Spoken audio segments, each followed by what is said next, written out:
So this reading is for entertainment purposes only. This is going to the Divine Feminine and the Divine Masculine Collective for April 14, 2026. So let's start with Divine Feminine. I feel as though Divine Feminine is letting go of the idea that love is sacrifice at this moment in time. As she lets go of this particular idea, she is having a lot of codependency trauma come up. And as this codependency trauma comes up, she is seeing where she's not trusting love. She is seeing where she is letting fear rule her.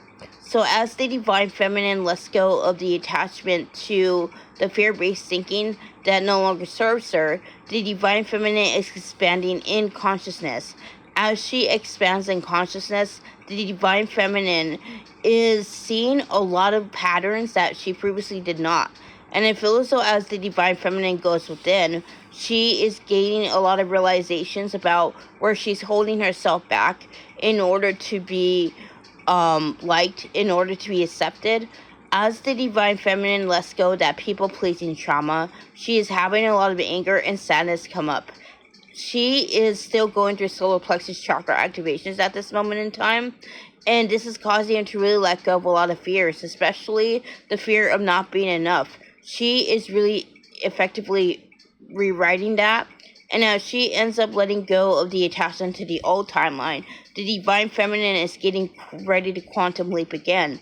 I feel as though the Divine Feminine is feeling the ego actually trying to overtake her at this moment in time, but the Divine Feminine is remaining consistent in the knowing that things are about to change. And this is helping her to really be more balanced and to really resist that fear-based thinking that is no longer serving her. And that's what I get for Divine Feminine. So this is what I get for Divine Masculine. I feel as though Divine Masculine at this moment in time is also clearing codependency trauma. As he clears the codependency trauma, this is causing him to really look at his relationships. The Divine Masculine is starting to see that many of his relationships were sustained because he overgived, because he overextended himself. And I feel as though Divine Masculine is seeing that love is not sacrifice. So as he lets go of the limited thinking that causes him to self-abandon and self-betray, the Divine Masculine is effectively closing out that cycle of self-abandonment. As the Divine Masculine lets go of what no longer serves him, he is really stepping into his heart space. And as he steps into his heart space, he is transmuting a lot of fears and insecurities about the Divine Feminine. One thing that the Divine Masculine has realized about the Divine Feminine is that he would have been triggered by her no matter what because of the trauma that he previously did not want to acknowledge. But it feels that the Divine Masculine is working through a lot of triggers now, and this is giving him some perspective into where he self-sabotaged the connection with the Divine Feminine. And I feel as though the Divine Masculine at this moment in time is really unlearning that self-sabotaging.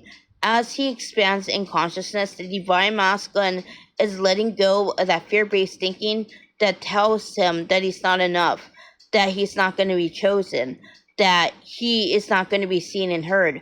As he heals this, he is really stepping into a more love-based energy, and he's remaining consistent in that knowing that things are about to change. And that's what I give for Divine Masculine. If I haven't already, like this video, subscribe to my channel. I post updates about twin flames often. If you want to book a personal with me, you can DM me, or you can book me on my Calendly link on my page. I will see you another time. Namaste.